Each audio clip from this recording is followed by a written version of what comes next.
you will be receiving the recording. I just saw someone's message. Again, for recording, for certificates, Ashish from Sofia Loka is your guy. Please reach out to him. He's in the group. Yes, yes, he is there.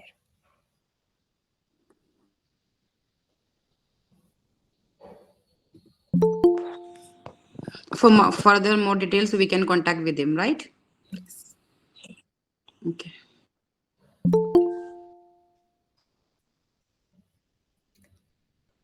Yeah, sorry for the delay. I actually still see people joining in, so I'm just waiting. I think we can wait for like 2 minutes more if that's okay with everyone, and then we'll begin.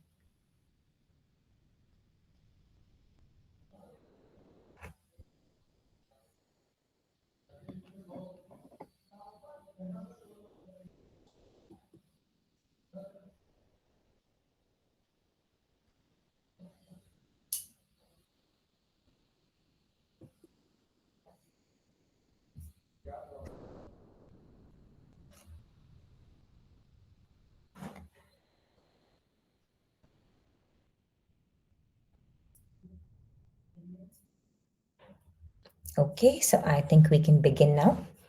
Again, thank you everyone for joining. I'm Parnika. I'll just share my screen.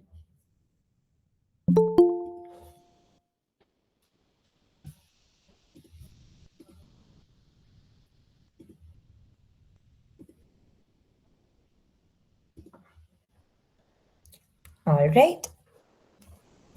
So, as you all know, this is a workshop on soft skills, and I am Parnika. And this workshop is basically brought to you by Sofiana Loka and Empathica. So, a bit about Sofiana Loka. So, Sofiana Loka is an organization that organizes a lot of workshops and training programs. They believe in spiritual, mental, and cognitive growth of individuals, and their sole purpose is to help people be their best version. And I have been collaborating with them for a few months now, and I'm very happy to be a part of their organization because they definitely believe in what they actually do. And a bit about Empathica. So, I am the founder of Empathica Therapy Services. It's a client-centered, mental health support. It integrates therapy and coaching. We look at clinical concerns as well as everyday challenges. We do group sessions, individual sessions, workshops, everything from a research-backed and psychology and therapy-informed perspective.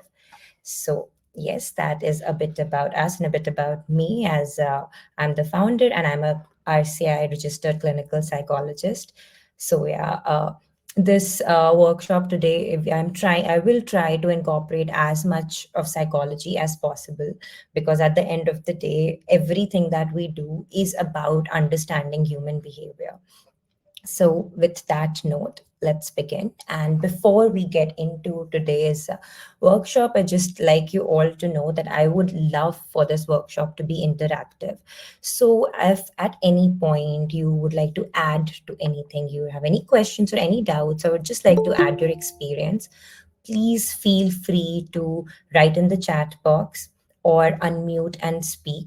That would I would love that, right? So, yes, in the end we will definitely have a Q&A section, but to be very honest, that is not my style of interaction because I do believe that when you have a thought, you should be given a chance to voice it immediately. So that is what we will be following today. And with that note, let's move forward. Now, basically, here what are exactly soft skills, right? I'm assuming that most of you are aware of what soft skills are or have heard of the term. That is exactly why we've joined today's workshop. So, would anyone like to maybe unmute and tell me what is their understanding of soft skills or what do they think we mean by soft skills?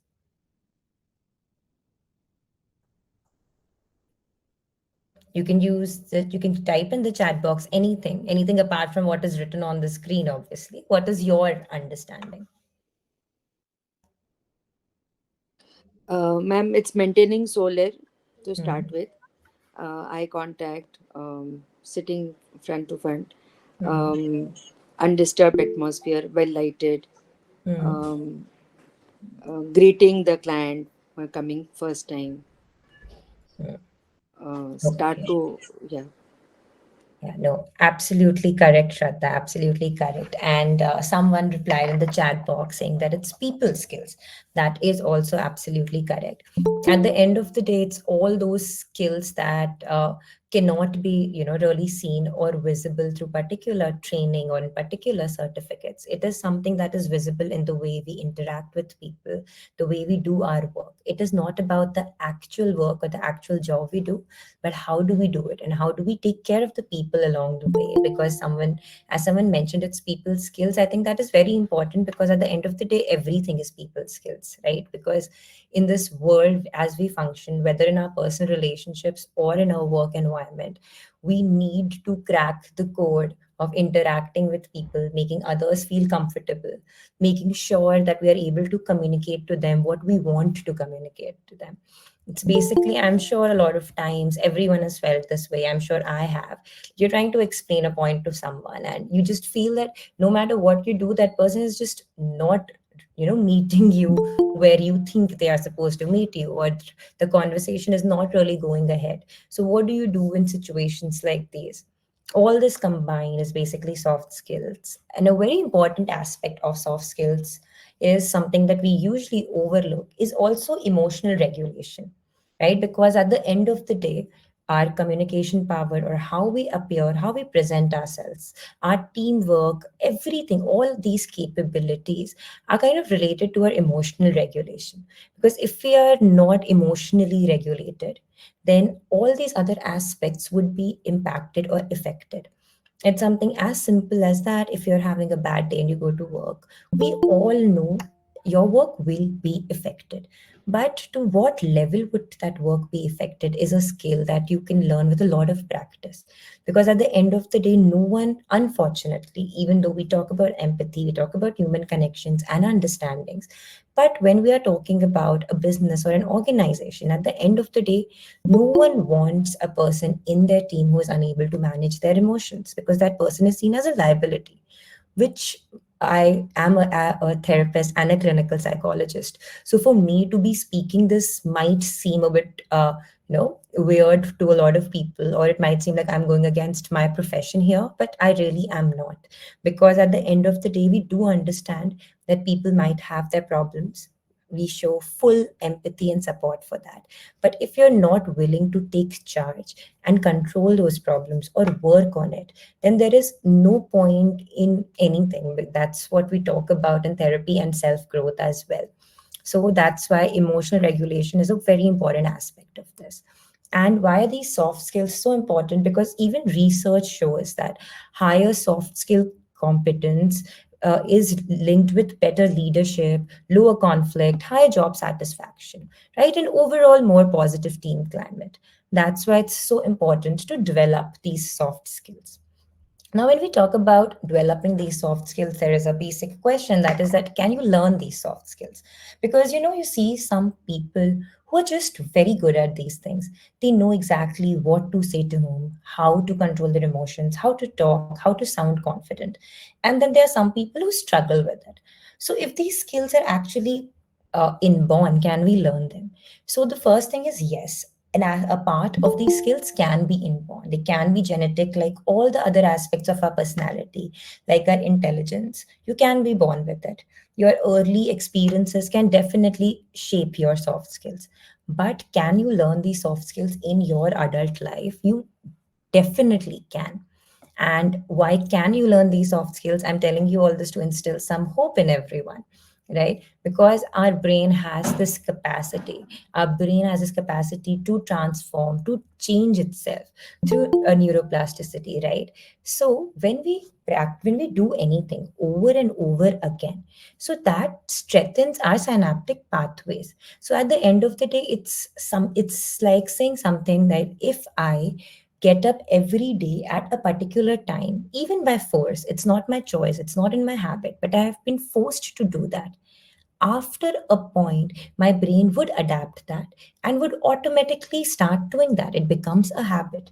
The same way we have muscle memory, right? When we enter our room, even if there's a power cut, we exactly know, our brain knows where would be the switch, where would be the bed, what areas to avoid. The same way our mind also works internally with our thoughts and other actions. So when we force ourselves to practice something or repeat a way of thinking over and over again, it forms new connections and new pathways in our brains that actually helps us to respond in a better way, talk in a better way, the way that we are training it to. So yes, definitely you can learn these skills, and you can only and only learn these skills by practice. The same way you can learn any other skill in your life. It's no different than any other skill. It's not like you will read a book or you will attend a workshop and next day you'll definitely learn it. No, by reading a book or attending a workshop, you would just get access to all the information that is out there. For you to actually learn these skills, all you need to do is practice. Even when you fail, practice again. And then one day you will get it. Then after that, maybe you might feel that, okay, I again failed. I thought that I got it, but today I did not behave the way I expected myself to behave.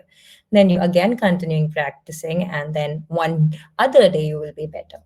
That is how this works, right? So now also let's understand a bit about how these skills, how our emotions also impact our workplace. This is also a very, very important topic. Again, a topic that I feel is often overlooked when we talk about soft skills, right? So now, when we are in a workplace environment, right, when there are the way we think about the events in the workplace impacts our emotions. For example, if we have a negative attitude about the kind of job we do, or about our seniors or our colleagues, that would definitely impact our emotions, right? And research has also found that when our emotions have been impacted, that in turn also affects our problem solving abilities and our collaboration abilities. So that will in turn definitely affect our work. But if we have the capability to regulate our emotions, that helps us strengthen our behavior in a positive direction. If we can monitor our internal states, if we can create a space for ourselves to respond in situations instead of automatically reacting in a situation, that would help our relationships in work. And when it helps our relationships in work, it will help our emotions, and our emotions will in turn impact our behavior and also our cognitive functioning. Again, I think one lesser known fact or something that is not talked about enough is that when we are in a state of distress or emotional distress, if we are feeling very sad or we are experiencing a very high level of negative emotion, our memory and our attention also gets impacted.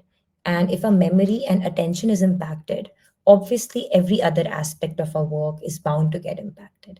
That is why it is so important to understand our emotions and be aware of our emotions and regulate our emotions. So, is everyone with me till now? Can I see a few thumbs ups?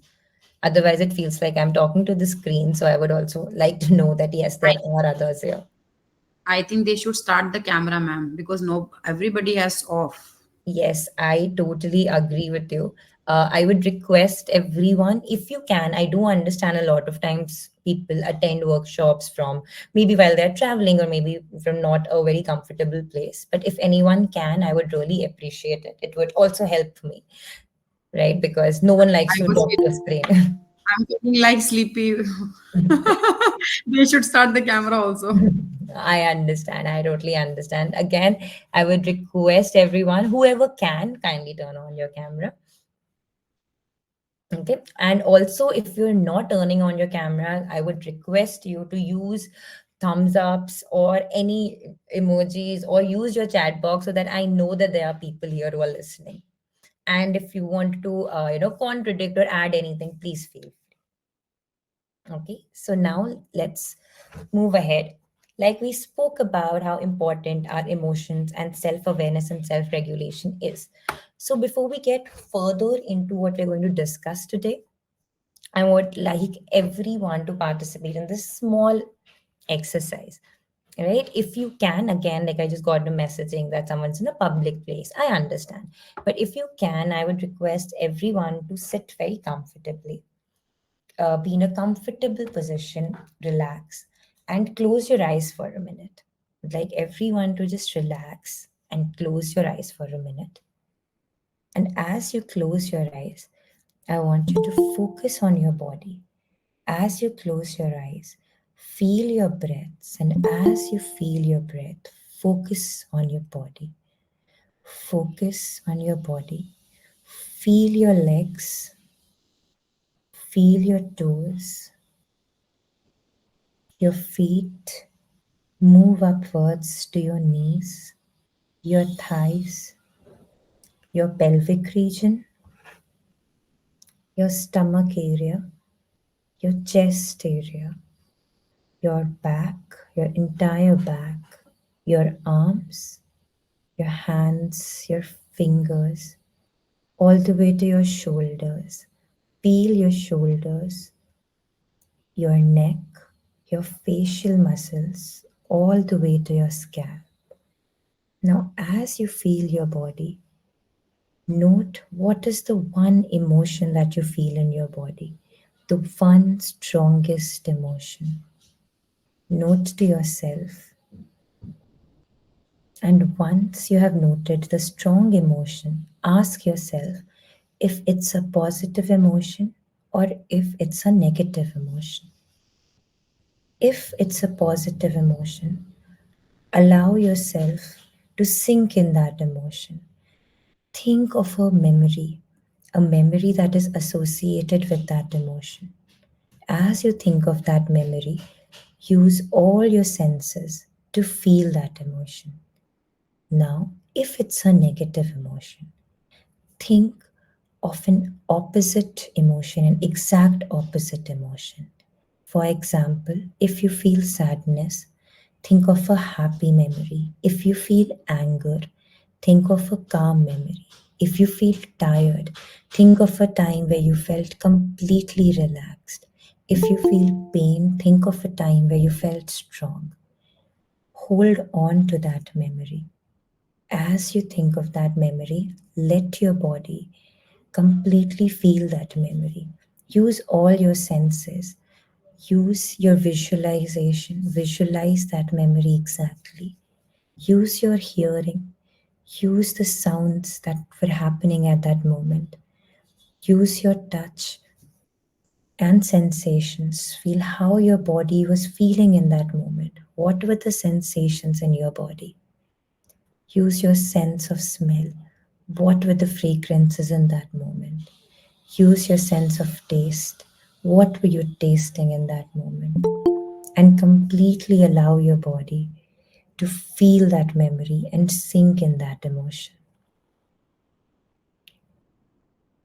And as this happens, slowly, you'll feel your body getting more and more calm and relaxed. You'll be feeling more and more good about yourself. And whenever you are ready, you can slowly open your eyes. And as everyone is done, please leave a thumbs up.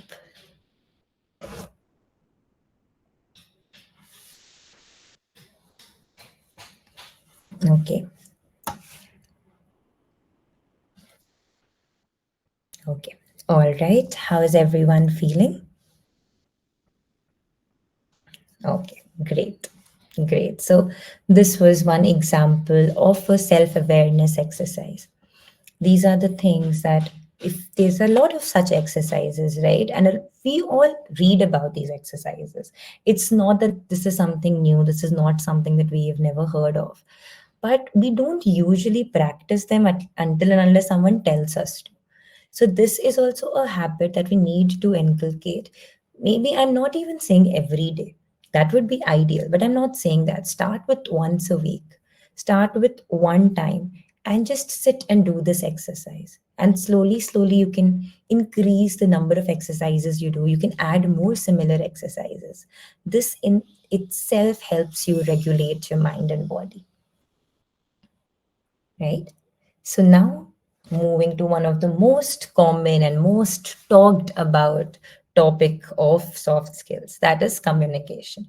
Now, when I talk about communication, there is one thing that I really, really like to talk about, which is listen to listen. There is one thing that I've realized also working as a therapist and even in my interactions with day to day interactions with people.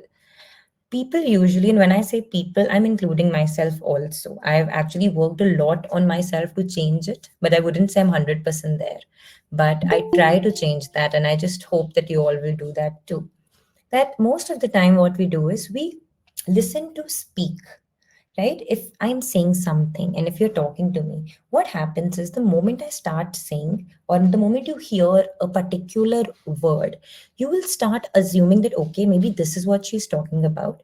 And to this statement, this is how I can respond. Or this is what I can say. This is what I can add with my experience. Or this is how I can contradict. Or this is how I can respond. In that moment, what really happens is that we are not listening to listen. Our mind has actually gone somewhere else because we are formulating our response, right? And the moment we start formulating our response, now maybe that person has already gone somewhere else, has concluded that topic and moved to the next topic. But when we respond based on what we were formulating in our minds. So now what happens is when we respond, first thing the other person, even though they might not say anything, their first thought would be, were they even listening? What are they talking about? That in itself will reduce their trust in you, their interest in you. Number two, what would happen is you are not really understanding the person because you were just listening to speak. So, where is the actual understanding happening? Where is the deeper relationship building happening? And communication can never go in the right direction until and unless there is a solid understanding of all the parties involved. We all have different communication styles, different experiences, and it is important to have that consideration for the other person's communication styles, their experiences. And that consideration only happens from listening. So, the first step of communication is not to speak, but to listen, to actually listen, right? Then another very important aspect here is when to speak and when to stop. I think a lot of people struggle with this, right? Especially when we have a lot of thoughts going on in our mind.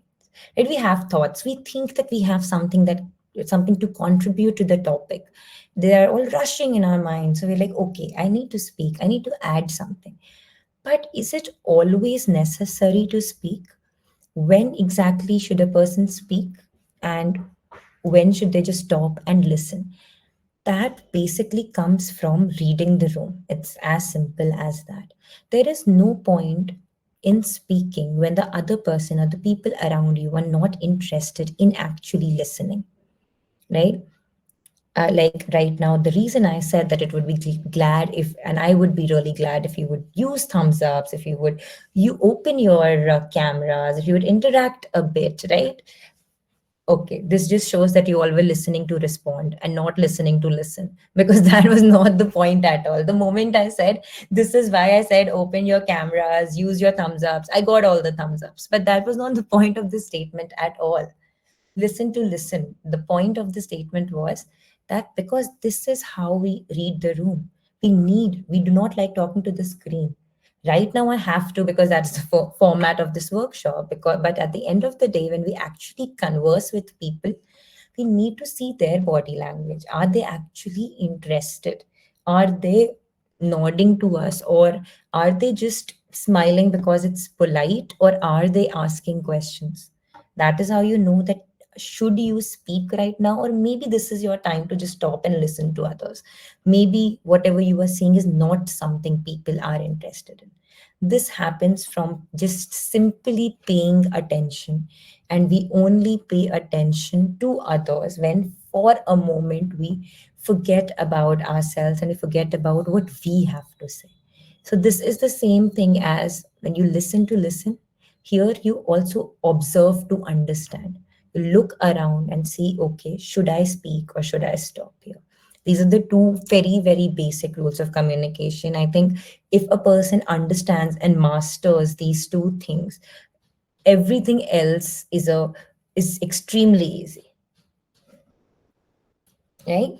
Now we'll discuss two basic communication techniques or styles that comes in very handy, right? One is related to assertive communication. One is with interpersonal effectiveness, right? So now first, when to use what? When we talk about assertive communication, that is when we want to get something done, right? Interpersonal effectiveness, when we want to strengthen the relationship. That is your personal judgment. What is the situation right now? What is more important? Do I need to strengthen my relationship with this person for the ease of future communications and for the ease of future assignments that we have to do together? Or right now, we have a goal that we have not achieved. So I need to make sure that it happens. So I need to make sure that that I get done what needs to get done. That is when we use assertive communication, right? So, a very common and popular technique of assertive communication is the dear man technique, right? So, when we talk about the dear man technique, the D here stands for describe.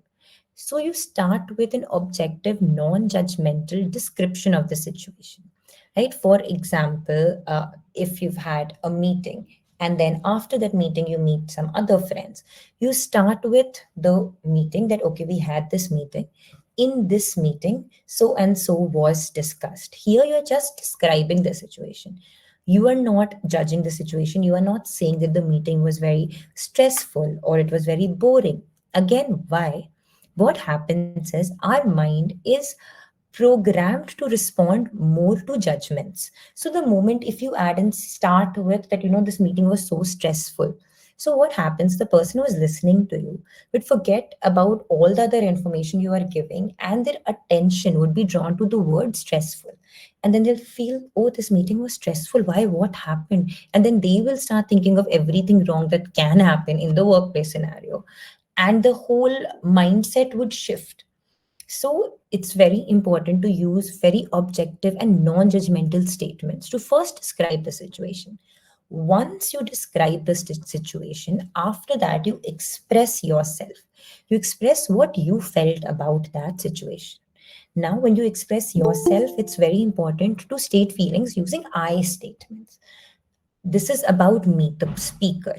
So I feel this way, right? For example, uh, yesterday we were having a discussion on presenting a certain topic, and they were talking about doing a presentation in the certain way. This is about, you can describe the facts. Then you can say, I feel that it would be more effective if we do it in so and so way. This is your feeling. Just in just your feeling, you are taking accountability for it. Then you come to assert. When you assert, is like you ask for what needs to be done. You make a clear, specific request. Now, how do we make a clear, specific request? We do that by using a SMART goal structure. The SMART goal structure stands for specific. Number one, obviously, that whatever you're asking for needs to be specific. For example, if I ask you to, let's say, write a story, I'm just very normally telling you something, or let's take a day-to-day example, okay? If I'm meeting a friend and I am very tired and I say that, I have not had home cooked meal for a long time, so can you make something for me? Now, make something for me is extremely ambiguous. And worse would be, can you make something nice for me? That's even more ambiguous because there's this expectation of nice, but what exactly is nice and what exactly is something, right? So it's important to be specific here, that I want you to make uh, dal chawal for me, right? Measurable, that I would like to have so and so dal chawal. I'm bringing two friends along. I usually have one normal bowl of dal. So I would like this much dal chawal. Then achievable, something that is achievable, because there is no point the moment we ask for something that is not achievable. What we are doing is we are making the other person feel inadequate, because they feel that I was asked something and I was not able to do it. And no one functions best when they feel inadequate. Number two, what it does when we ask something that is not achievable is the other person might just completely, not even take your request seriously. They might not. We at times feel that, okay, if we set higher goals and the person fails, at least they'll do 50% of it and that would be good enough for us. But it not always works. A lot of times when you ask something unachievable, the person feels, okay, this is not possible, I don't know what she's talking about, I won't do it at all. Right, so that's why it's important for the goal to be achievable, then obviously relevant. It should not feel that you're going out of the context of the conversation or out of context of the task, and time bound. You have to mention that I would like you to do this in half an hour or in 2 days or 1 week's time. So that is how your clear request should be. That is how you assert using the SMART goal structure. Then you reinforce. When we talk about reinforce, we basically mean that we tell the person that if you do this, what would be the positive consequences for both the people? I am asking you to do something, so obviously there are positive consequences for me, but what is in it for you? So even if it's in a workplace scenario, you can say something as simple as that would save us a lot of time, and we can that will save both of us a lot of time, and then we can focus more on the other task. Or it could be something as simple as that, and then you can, if you do this, you can present it, and then everyone would know that it's your job. It could be anything, but you need to tell a person that why you are asking them to do something, what are they gaining out of it, right? Then of course you need to be mindful. When we say mindful, we mean that you need to be focused on the goal. When we are talking, a lot of times it's very normal to lose the chain of conversation, right? We talk about one thing, we go somewhere else, the topic gets kind of muddled in between. So it's important to make sure that you come back to it. Distractions will happen, that's okay, but come back to it. And it's also very important that the person understands what are you talking about, what is the topic, and why is it important. So here, if you feel that there are emotional distractions or the person in general is just getting distracted, so it's important to use the broken record technique. What the broken record technique is that we repeat assertive statements up to 3 times, because then more than 3 times would be too much. And but each time more briefly. Of course, the first time that I've asked you that, okay, I would like you to do so and so, I have to explain it properly. I have to make sure that it's specific, measurable, achievable, relevant, and time bound. But the second time I repeat it, I need not add all these details. All I need to do is add maybe one sentence to bring that idea back in your memory, bring your focus back to it. The third time I add it, it can be even more brief, just to, gently remind you what are we talking about and what is important here. So this is what we mean by mindfulness in this context. It's the mindfulness of the task at hand. Then A is appear confident. Confidence, as we all know, goes a long way. When we talk about confidence, what's important is number one, our posture, right? When you sit straight or you stand straight, you maintain eye contact with the person that you're talking to, your vocal tone, right?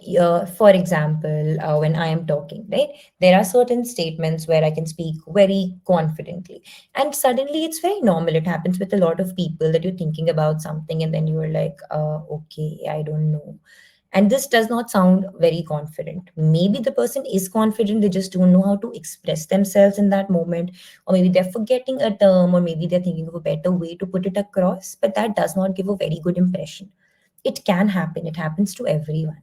But the idea is to be aware of it when it happens and try to come back, try to maybe change your tone, try to stabilize your tone.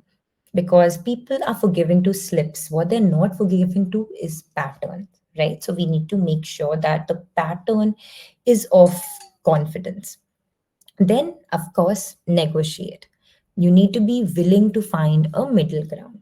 Not every time everyone is going to do exactly what you want them to do. So, after that, also, if you feel if the other person brings up concerns, then instead of dismissing those concerns, what you can do is try to find a middle ground that is still really beneficial to you, but they also feel that you have heard them. right? And what really works in middle ground is again giving options, right? When we give people options, they feel that they chose. But in reality, all the options that we gave them are the things that we wanted, right? We would have been okay with any of them. So when you start with giving options while negotiating, you know, no matter what option the other person chooses, it would still be beneficial for you. One might be less beneficial than the other. But they also feel the power of choice because no one wants to feel controlled. As human beings, we all want to feel in control. So this really helps. So this is the basic technique for assertive communication. So is Dear Man clear to everyone? Would anyone like to add anything to this, or maybe if anyone has anything to say about this? Ma'am आप Yes. इस थोड़ा simple और जल्दी एक brief दे सकते हैं दोबारा से? हाँ जरूर. ठीक है. ठीक है. Okay. All right. एक simple and brief जल्दी एक brief देते हैं इसका. Okay. So I will give another example, a very everyday example. Okay. Think there is a friend of mine or a colleague, and and I asked her to go for lunch with me. Okay. Now I will start with describing. Now, how would I start with describing? I would describe the situation, or I would be like, we just got done, and our next meeting is not till 3. And I don't think both of us have a lot of work to do right now. This is the situation. These are the facts, right? Then I think we can take out some time for ourselves. I feel very suffocated. It's really hectic working here, and I would really like to go out to relax. Okay, this is I am expressing my feelings. Then I come to assertion. Now, how do I assert? I was thinking there is this new cafe nearby.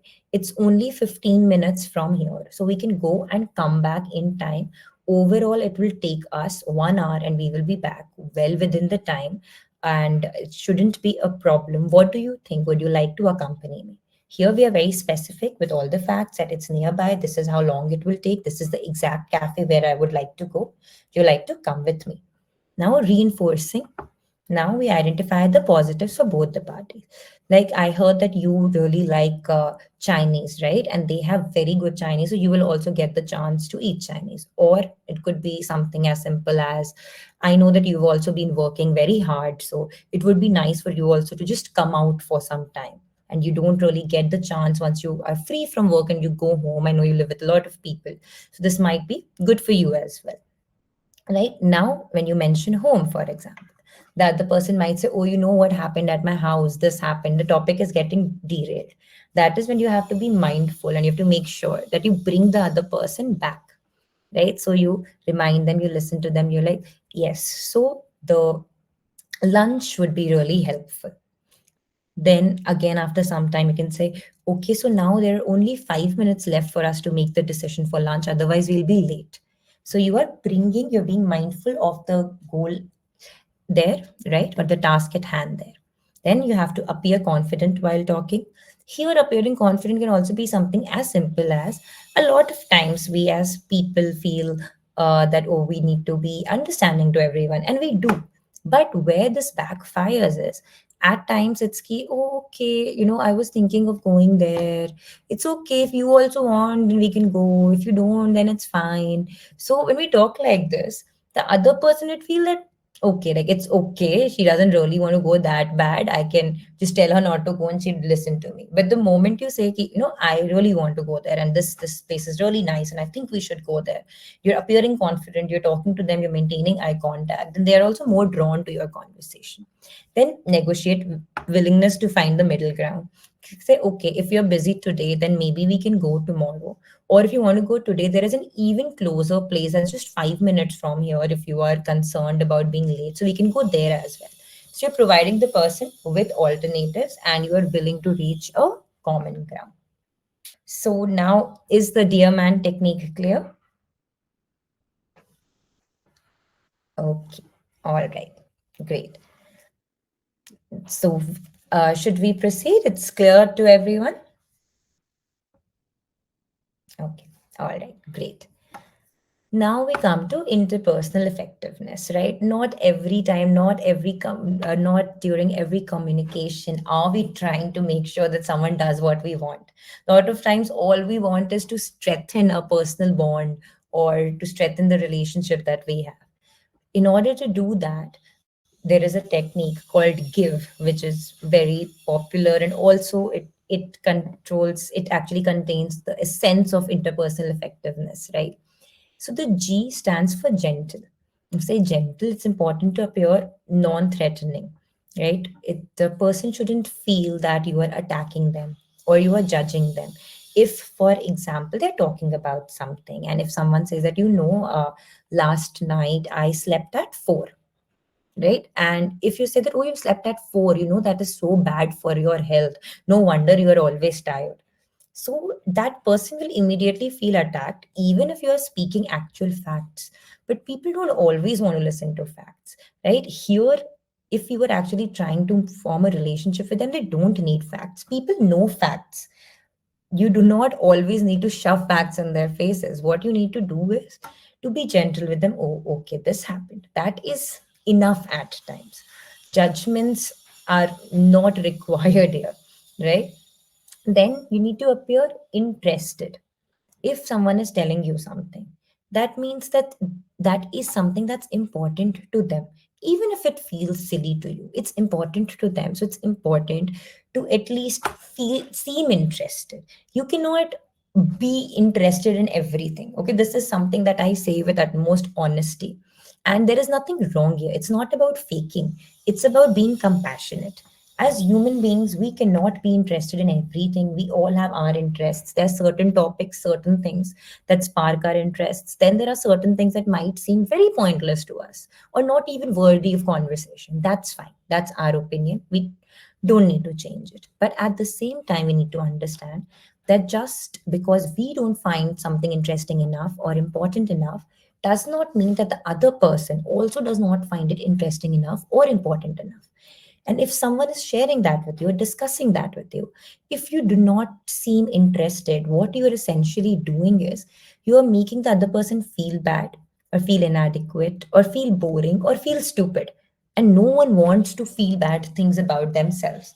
If you repeatedly make a person feel that way, they would not want to associate with you later, right? So it's important to actively listen, like we're talking about listen to listen, and validate what the person is saying. And we validate, paraphrase what they are saying to let them know that we're listening to you and we're understanding what you are talking about. Like the example right here on the screen, it says if maybe someone's going on and on about timelines and how hectic it is and they won't be able to do it. So like, okay, I understand. It seems like you're worried about the timelines. Yes, that could happen. So, what are your plans? How are you planning to, how are you planning to go through this, or how are you planning to make it better? Yes, it might be very hard. Number one. Number two, also through non-verbal mirroring. That is matching posture, nodding. Nodding is very important. It comes in very handy because, again, like I was repeatedly saying, no one likes to talk to the screen. Same way, no one likes to talk to the wall. So when you're talking to someone or someone is speaking to you, if you nod, if you seem interested, that is when they would also feel like talking more to you. Then matching posture also is very helpful. For example, if someone is sitting in a very laid back manner and they're talking to you, if you also sit in a laid back manner like them, they would feel more comfortable talking to you. If someone is leaning towards you, if you also lean a bit towards them, they would feel more comfortable talking to you. If someone is having a lot of animated conversations, right, like moving their hands while talking, and if you also try to do that a bit, they'll feel more comfortable, right? Then, of course, validate that is, you tell them that their perspective seems legit, their perspective makes sense, right? Because it does. At the end of the day, everyone's perspective makes sense. And when I say this, I mean it might not always make sense intellectually, but they are feeling the way they're feeling. That is their reality. You do not need to agree to their opinion, but you need to acknowledge the fact that this is their reality. So it's important to say, though, I do understand that this seems very hard for you, or I do understand that you are very upset because of it, right? Then E stands for easy manner. Easy manner, of course, it's important. It's important to, when you're talking, you talk very lightly, you use humor, you are not looking very formal, and also non-attachment, which is also very important aspect, right? A lot of times when you talk to a person, and I'm sure all of you must have experienced that, even in your personal life, even in workplace, certain people who come on too strong and they're like, oh my god, do you need anything? Oh, you are upset because of this, I can do this, I can do that. And you might just feel, okay, I don't know you that well. Relax. So it's also important to maintain that easy manner, not try to appear over attached just in the beginning. And this really helps. This makes the conversation easy going, and it makes it easier for the person to open up to you. So this is the give technique. Is this clear to everyone?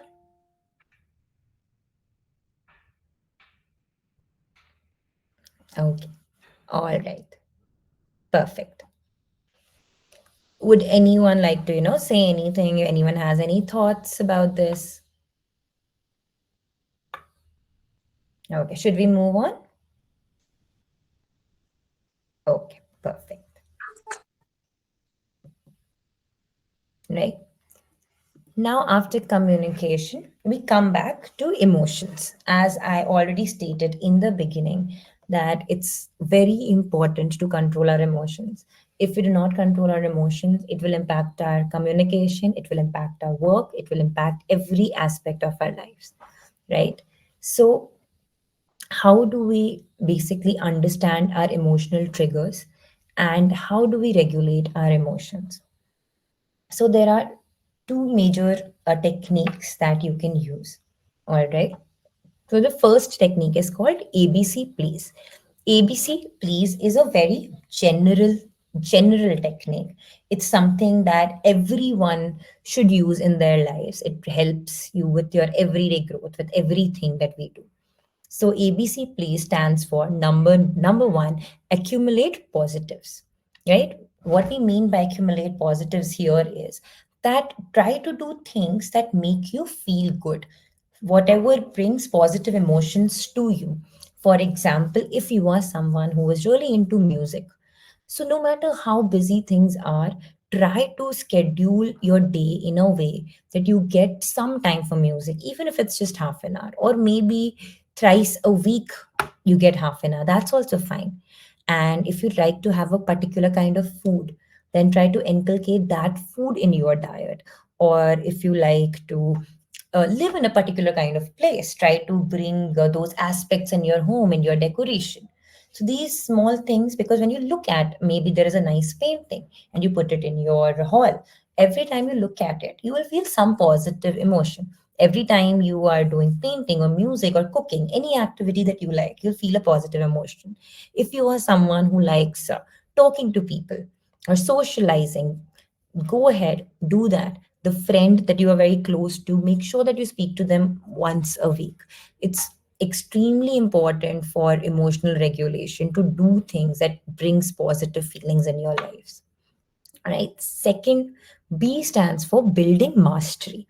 So now when we talk about building mastery, what we mean is not building mastery in every task or building mastery in a particular task. What we mean is engage in tasks that provide a sense of competence.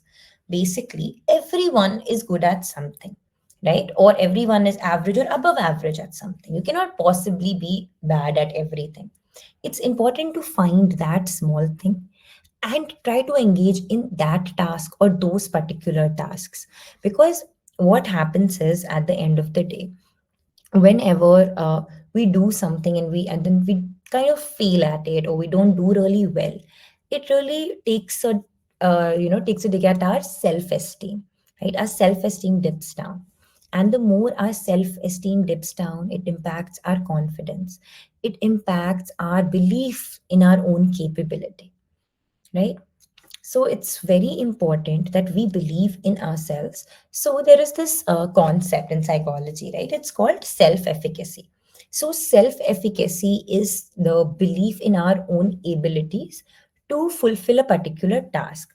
And what a lot of research has found out is that people with high self efficacy are mostly more motivated than others, and they actually end up performing better in tasks than others. So, your belief of being able to perform better in a task actually ends up in you performing better. Not because, oh, I just believe that I'll perform better, so I'm performing better. No, there is a very practical reason for it. Because you believe in it. So your level of motivation is higher. Because your level of motivation is higher, the efforts that you put in that task, the resources that you mobilize for that task are more. And that is why your results would be better than others, or your result would definitely be better than people who have lower self efficacy, right? Another research and another researches, in fact, also show that there is a strong link between mastery and self efficacy, right? If we have a sense of mastery where we feel that, okay, we have mastery over certain kinds of tasks, that also builds our self efficacy. That builds our general self efficacy as well. Because you feel, okay, I could do that so well. So maybe I can do this as well. So it's important to definitely engage in things that you are good at. It serves a purpose to remind yourself that you can be good at things and you can do anything. Then we come to C. C stands for cope ahead. What cope ahead essentially means is we all know that there will be certain problems, certain challenges, certain hurdles in life, personal or professional. Maybe we know that we have not completed a project on time, or we've taken too much leave, or maybe we had an argument yesterday. So we know if we go today, this can happen, right? So what really helps is to mentally rehearse the situation, that this can happen. These can be the outcomes. To visualize and role play in your mind that if this happens, I can say this. If that happens, I can say this. If I feel emotionally aroused in that moment, so I will take a moment and I'll do this. So this actually helps because you have already, that situation does not come as a shock to you, does not come as an attack to you. But the important part to remember here is that you're coping ahead. It's not that you're just thinking about, oh my God, this is what will happen. What you are doing is you are thinking about what you will do if this happens. What will you do if that happens? What will you do if something else happens? So that is what we mean by cope ahead, right? Then we come to P, which is physical health. Please, because this is the most important. So please focus on your physical health. Our mind and body is really connected. And I know a lot of times people say that, oh, if you're feeling sad, you don't need to do anything, just go take a walk. And that is not entirely true. Definitely not. But there is a reason people say those things. It's not entirely false, also. These things do help. So please take care of your physical health, treat any physical illness, balance your eating, avoid substances that would be bad for your mood or bad for your health, your sleep, get your exercise. So that really helps for your emotional stability. So is the ABC please model clear to everyone? Balance and stable body, right? Physically health. Yes. Yeah. Okay. All right. Now we come to cognitive restructuring. This is a very important aspect here, right? So I would like everyone who would want to improve their emotional regulation to pay attention here. Now, in cognitive restructuring, we can do it through a lot of models. This is one of the most common and popular and effective models that is out there, right? So this is the ABCDEF model. What this essentially means is A stands for activating event. So here we are talking about how do these feelings come to us. For example, we all know that there are moments when we feel, say that, I'm feeling angry. And if you ask me that, oh, why are you feeling angry? I might say that, oh, so and so called me stupid. That is why I'm feeling angry. But in reality, that is not why you are feeling angry. So and so called you stupid. That is an event. Fair enough. But maybe so and so called three other people stupid, right? But all of them are not feeling angry. Then why are you feeling angry? Where does this emotion come from? This emotion comes from your beliefs. When we talk about beliefs, basically, we all have certain strongly held beliefs about ourselves, about others, and about the world. And based on these beliefs, we end up experiencing emotions. So I will give you all an example that will make this very clear. Okay. Imagine there is a child in a classroom and a teacher scolds the child. Okay. So now when the teacher scolds this child, they believe that they are not likable. Okay. Their belief is that they are not likable. The teacher scolds this child because they believe that they are not likable. They'll feel that, oh, who all saw, or they might believe that, if the teacher scolds me, people will make fun of me, or people make fun of people who are different than them. If they hold such beliefs, the moment the teacher scolds them, they will feel embarrassed, they will feel shame, right? They will feel that because of their belief. Now think there is another student. The teacher scolds that student with the same intensity, same words, same tone, nothing different. But this person has a belief that I am useless. Now, the moment the teacher scolds this person, their emotion becomes sadness because they already believe they are useless and the teacher scolded them.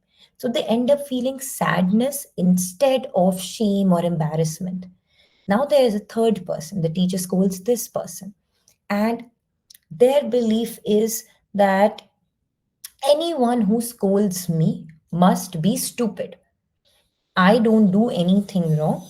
People who scold me are against me. They have it out for me. They want to get me. In this case, this person will feel anger. They won't feel sad, right? They won't feel sad. They won't feel embarrassed. Now, if there is another person who has this belief that at times when you do certain tasks, people scold you, but that has got nothing to do with your personal abilities. That's just how the world works. In this case, what will happen? They won't feel any negative emotion. They might feel neutral. I'm not saying they'll be happy. They might feel neutral, or they might be a bit sad because they're like that, oh, the teacher scolded me, but not sad enough to have a major result or a major consequence there. Okay, so that is what we mean by the A, B, and C. By A is the activating event, that is the teacher scolding the child. B is the beliefs that the child has about himself or herself, or and the world and others. And how does that belief link to this event? Then, based on how this belief links to this current event, the person ends up feeling a consequence. The consequence here is the emotional consequence, the feeling, the emotion. And based on that emotion, the person behaves. Right? If a person's feeling angry, they'll behave differently. If a person is feeling sad, they'll behave differently. So, this is the ABC in the model. Is the ABC part clear to everyone? Okay, all right, perfect. Right, so this is how the ABC part works. Is the noise in the background disturbing for you all? Is it okay? Okay, all right, perfect. Okay, so this is the ABC model. Now, what happens? What we are seeing is that we can change these negative emotions, right? We can change these consequences. How can we change these consequences? By disputing our beliefs, right? By disputing our beliefs. And okay, I see a message. 1 second.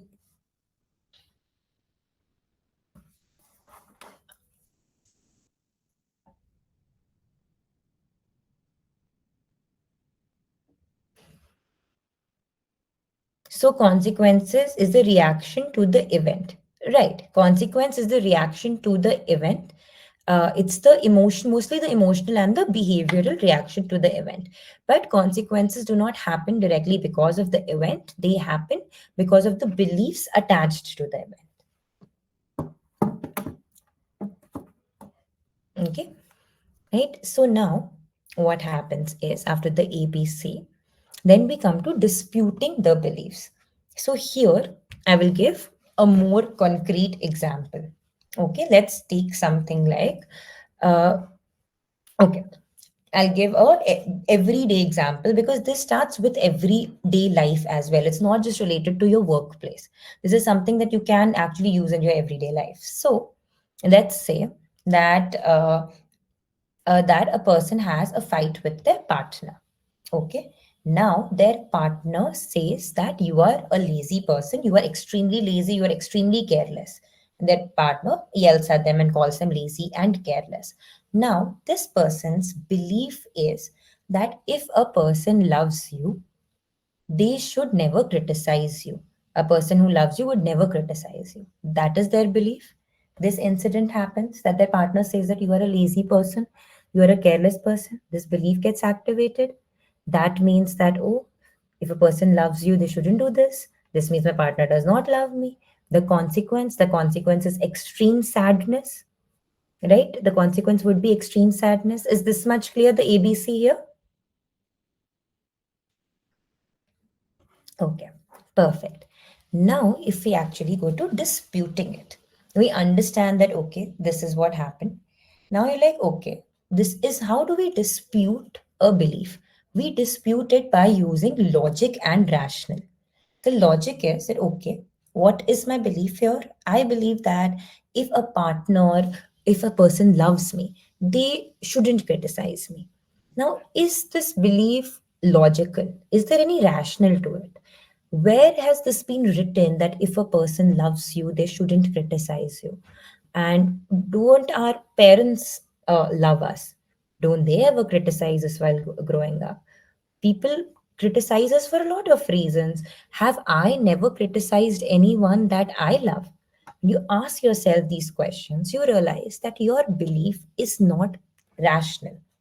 There are a lot of irrational elements in your belief. There is no evidence to support your belief. Then you think that, okay, what could be the new belief here? The new belief could be that I would like if people that love me do not criticize me, but their criticizing me doesn't necessarily mean absence of love. Now, why this new belief is important? Because we don't want to change who you really are, essentially, right? If you are a person who does not like to be criticized, and you're a person who does not like to be criticized, no one is asking to change your likes, your preferences. We are asking you to rework your beliefs.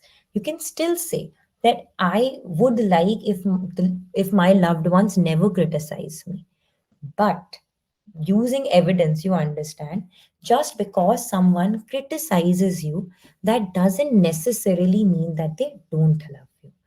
This becomes your new belief. Now, when this becomes your new belief, there comes a new feeling. This is also an important part. By new feeling, we don't mean that if in C, your consequence was extreme sadness, in F, your new feelings, you will feel happy. No, you won't feel happy. But what will happen is, instead of extreme sadness, you will feel slightly sad. The intensity of the feeling or the emotion would reduce. You would still feel that emotion, but that emotion would become a healthier version of itself. So this is the ABCDEF structure. Is everyone clear about this? Okay. All right. Perfect. Yes. Perfect. Perfect. This is how it works. It takes a lot of practice, right? The way to actually practice this is that whenever you feel a very strong negative emotion, take a step back and ask yourself or think about this, that why am I feeling this? What was the event? What happened? Okay, what is the emotion? What exactly am I feeling? Name that emotion in your mind. Think, okay, so why am I feeling this emotion? What was the thought that came in my mind? What is the belief behind that thought? Try to actually identify that belief, then sit with it and ask yourself, is this belief completely rational? Is it rational? What is the evidence for this belief? Is this written somewhere? Is this a opinion or is it a fact? And if it's an opinion, then how can I be so certain about this?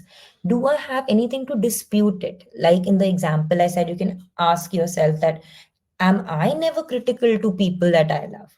And you'd realize I mostly am not, but there have been one or two situations where even I have been. But that was a different situation, right? So you can answer like this to yourself, but then correct yourself and say that, okay, but I have done that. So this is not a rule. This is how you dispute. Then think, okay, how can I reframe the belief? How can I change the belief? And reframe it in your mind or out loud, say it out loud, write it down. Writing has a great power. Write it down and then let it sink in. And as you keep on repeating this exercise over and over again with all your negative emotions, your extreme negative emotions, at first it won't be that effective, obviously. Just by stating out a new belief, you won't automatically start believing it. But as you do it over and over again, like I said, that our brain has the capacity to change and grow, slowly your way of thinking will also change and grow. This also comes with practice. You have to remind yourself of doing this every day or whenever something like this happens. Is this clear to everyone? Okay, 1 second. Let me see. There is something on the chat. Okay. But when we feel any negative emotion, like when I feel sad, I immediately feel like crying. And in that moment, my mind shuts down. How will I deal in this kind of situation? Okay, that is a very good question.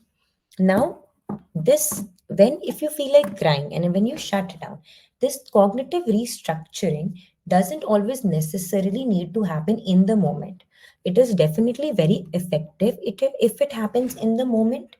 But if you are not stable enough, if you're not feeling stable enough, how will, like I said, that if you are emotionally extremely dysregulated, then your memory, your attention will also go down. And if your memory and your attention are not really working that well, it will be very difficult for you to cognitively restructure any thought or belief.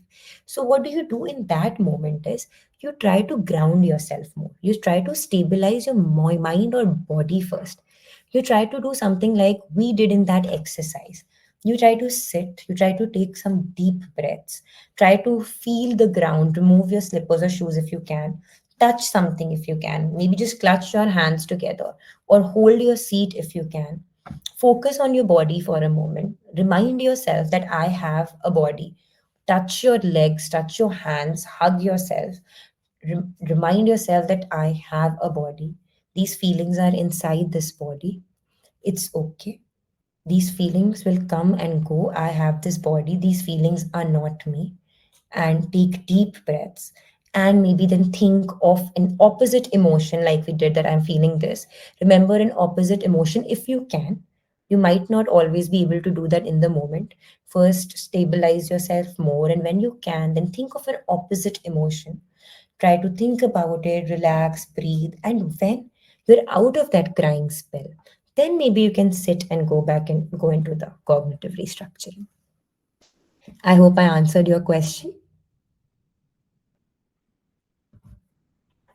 Did I? Or would you like to add something else, or if you have something else to say? Okay, all right, perfect. Right?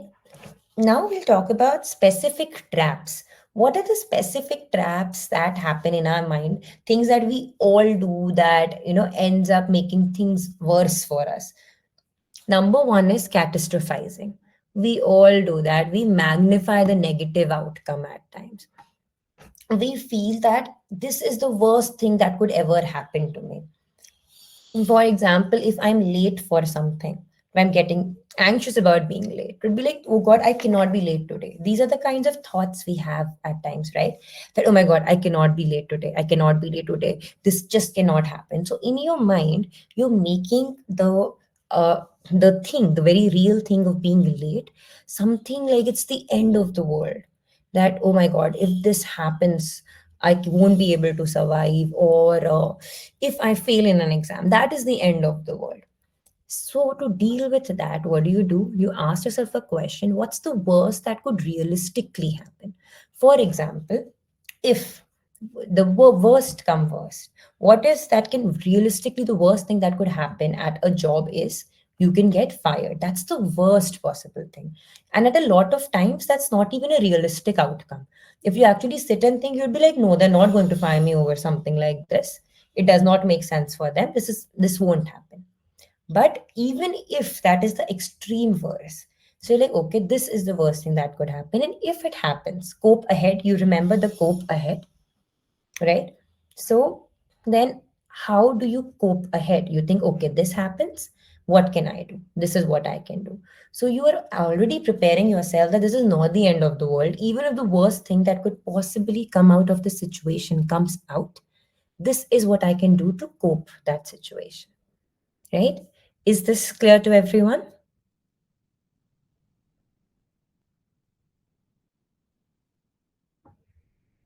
Okay. All right. Then mind reading.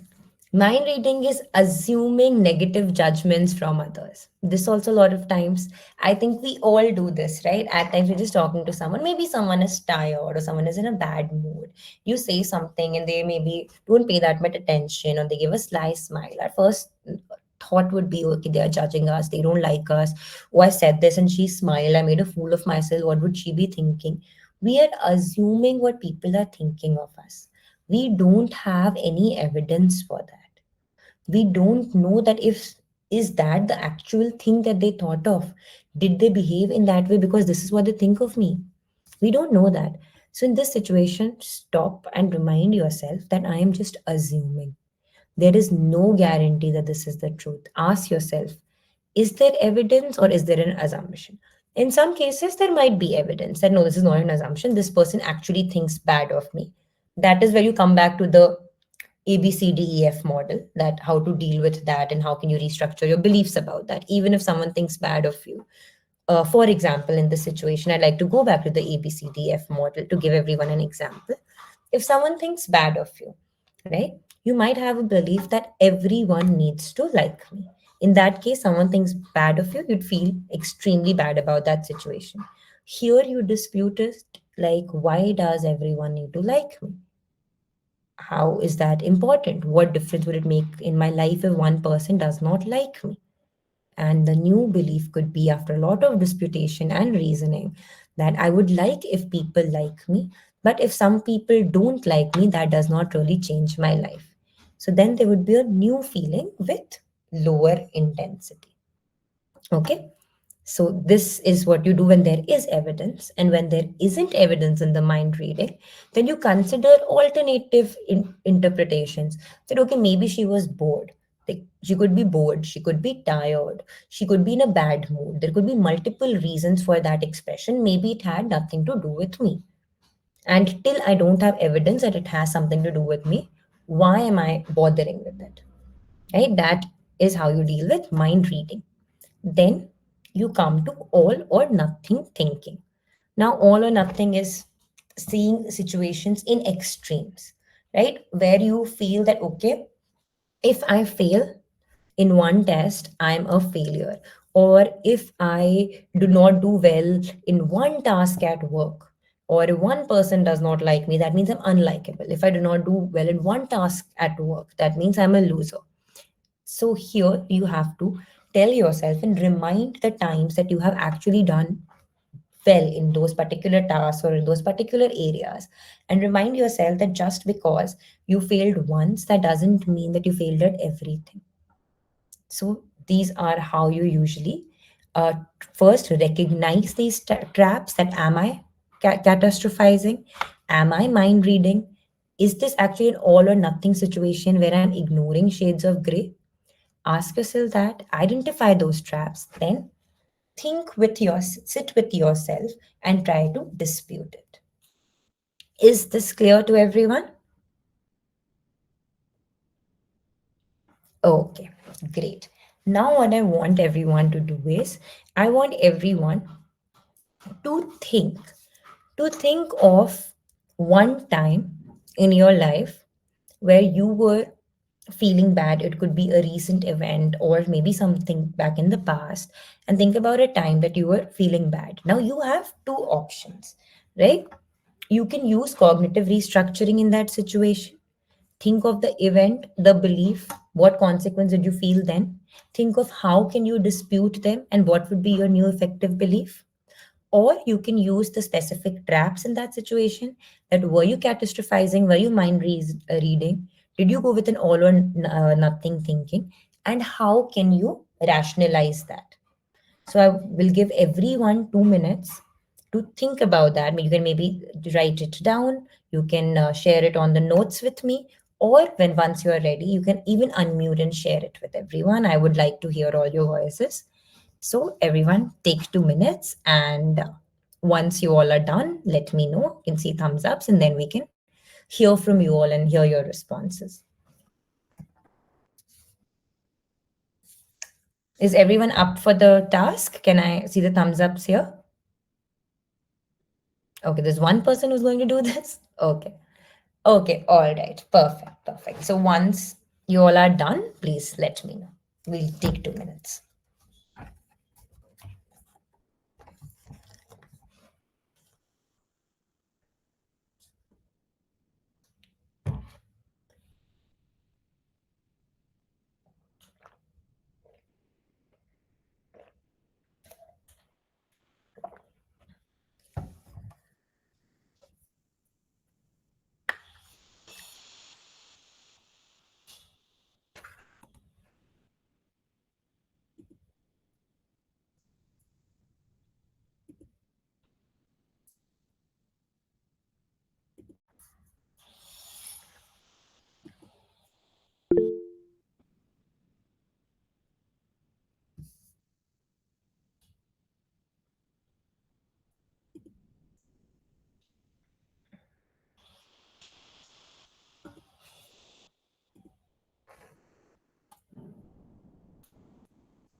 Can you ask again? Yes, sure. So the question is, I would like you all to think about one time in your life. It could be recent or in the past when you felt a very negative emotion that you were not able to regulate at that moment.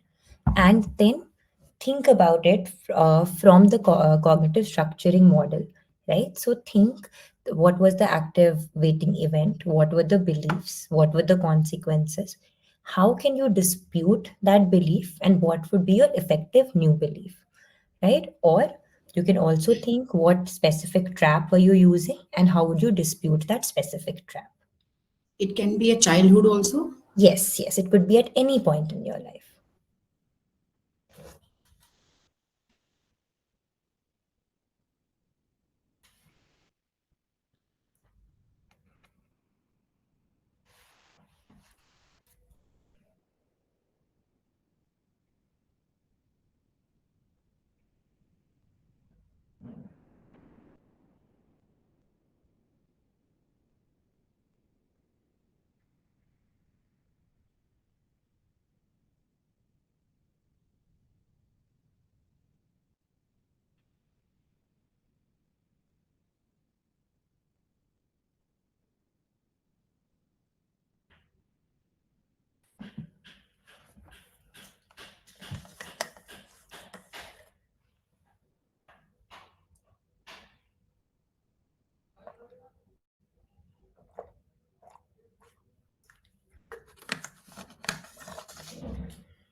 Let me know when you all are done, okay?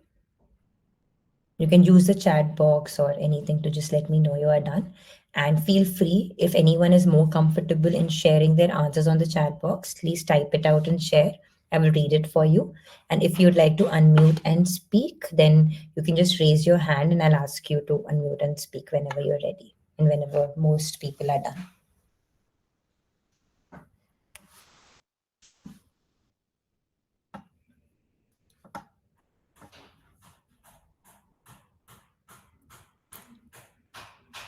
Anyone else would like to share their cognitive restructuring?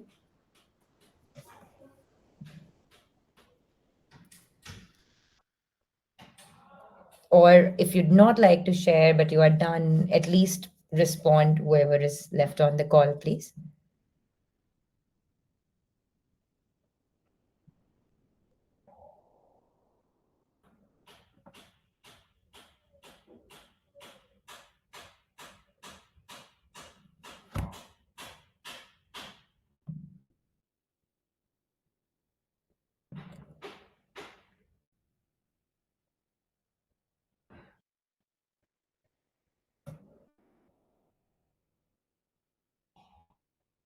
No, it won't be uploaded anywhere. Don't worry about that. Okay. Are others there?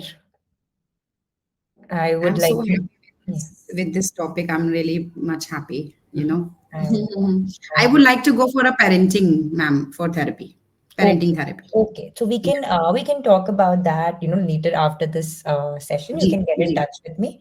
Abhi, let's there are other people also, so let's focus on that. One on one, we can discuss about whatever else you need. Okay, okay. All right. Ha, TK. So Gayatri says that she is done. Okay. Done but not comfortable sharing, Swati. Fair enough. Gayatri, would you like to share?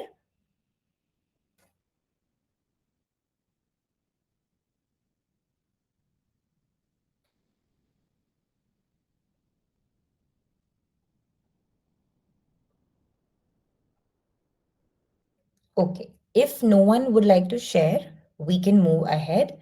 But I hope everyone took out this time to do this activity. It's perfectly fine if you are not comfortable sharing. Not everyone is comfortable sharing in public, but if you did it for yourself, that's great. So, can I, at least from everyone who is here, can I just get that on the chat box or through thumbs up that you have done this activity?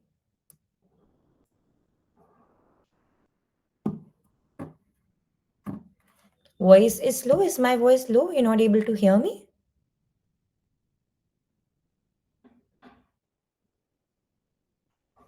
Guys, you just mentioned that voice is low. Is that okay? All right. I'm audible? Okay, great. So now can everyone please tell me if they have done this activity? If someone would like to share, if they won't like to share, that's also good.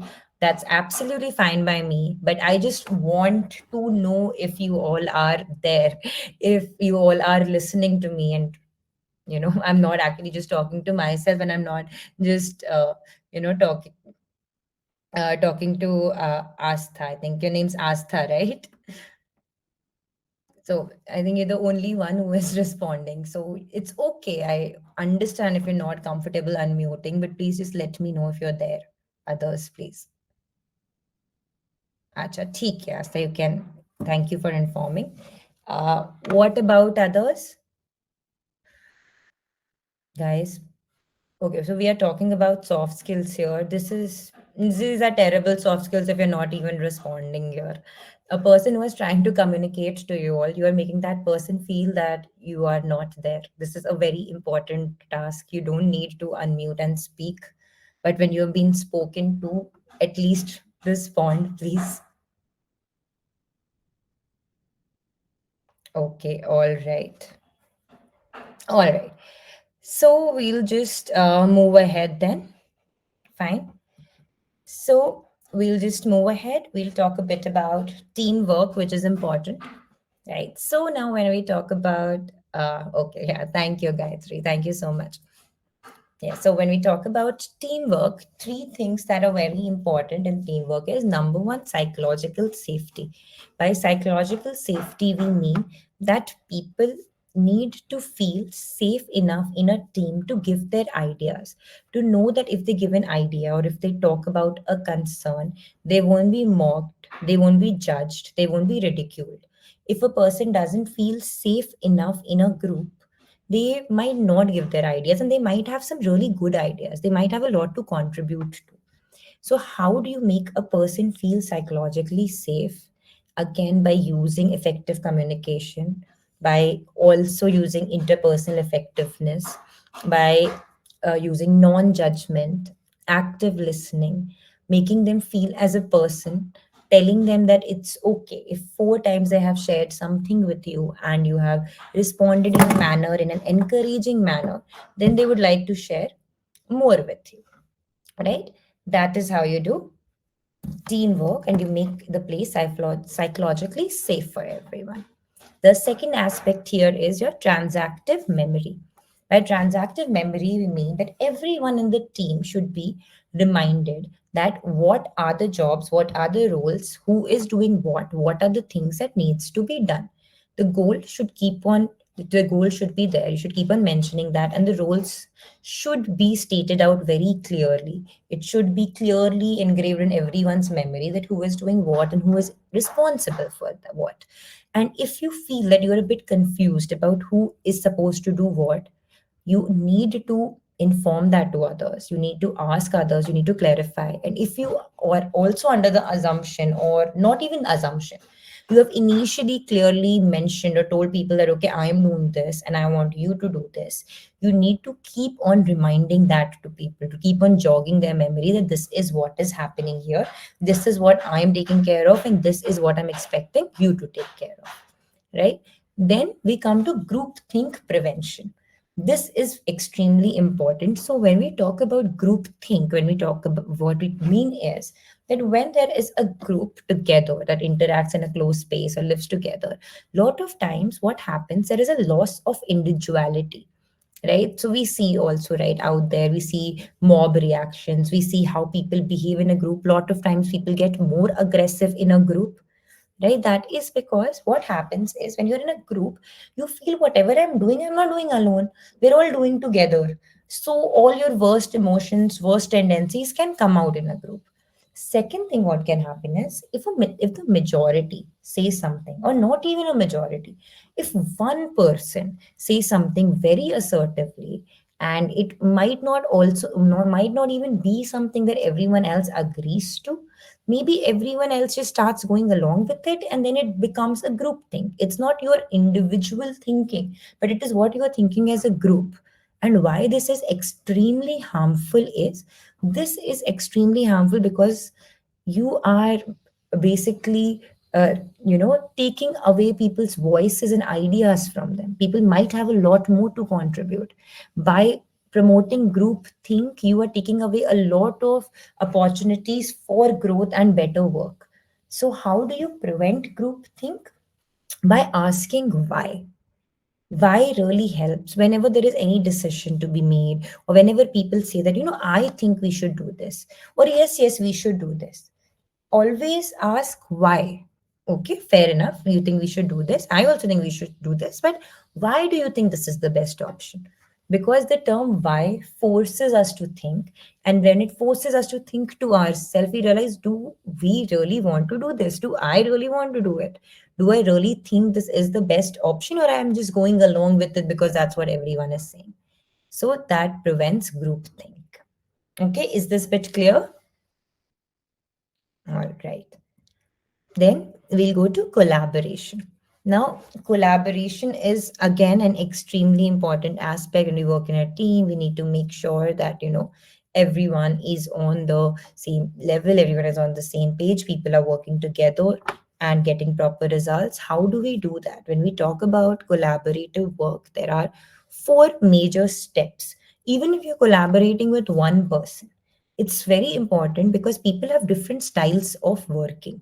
So to make sure that you're on the same page and the task at hand is being done, follow these four steps. The step one is problem definition, right?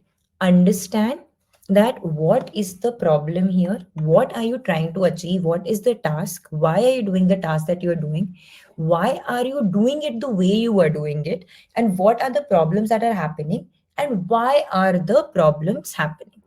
So the problem definition again comes from the term why. Keep on asking why.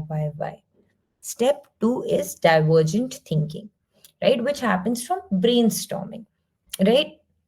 Remember, you brainstorming is the best, where the it's important for people to say whatever comes to their mind, whatever thought comes to their mind. It should be a psychologically safe enough space for people to speak their minds, because a lot of times a lot of good ideas are the ones that were never heard, that were just rough ideas, but when you brainstorm, maybe someone picks it up and maybe polishes it for you. So here, the basic brainstorming rule is there should be no judgment because you're brainstorming. It is not an actual proposal or an actual suggestion or opinion.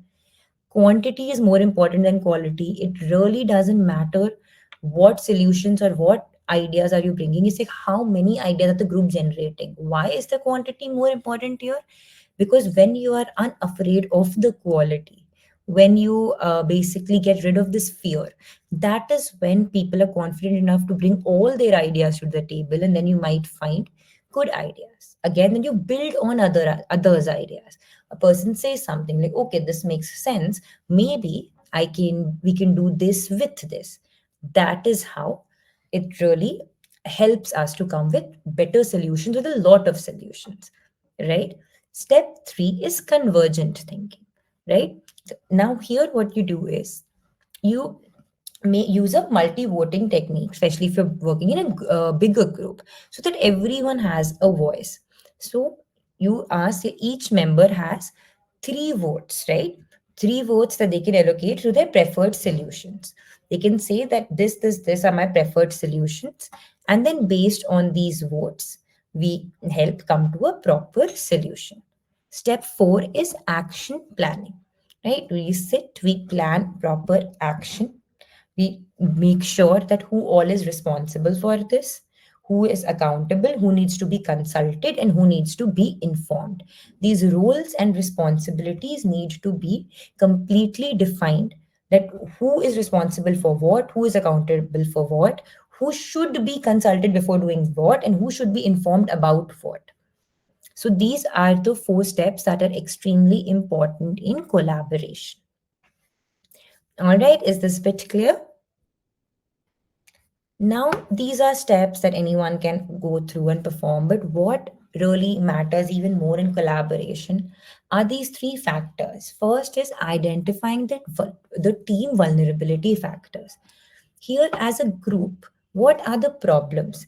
Are we not always in time? Or are we not always on the same page? Or are we not able to understand each other? What are the problems? What are our vulnerabilities as a group? And try to work on them. Second is map each member's links. You understand each member, understand how is each member contributing to the team vulnerability. Here you have to do this in a judgment free way.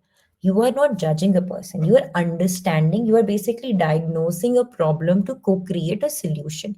So you understand how each member is contributing to the problem, how each member is contributing to the solution as well, how one member is contributing to the other member's behavior. All these links need to be marked. Ki whenever I speak to her in a certain tone, I've realized the work never gets done. Maybe she does not like to be spoken to that way. But if I speak in a sweeter tone, she always does my work. It's important to also understand people, how people react, what language do they speak. By what language do they speak, I don't mean language, I mean their emotional language. What do they respond to? And when you have all the information, then we sit and co-create the solution together as a team. This is only when collaboration actually works. Is this bit clear to everyone? Is this clear to everyone?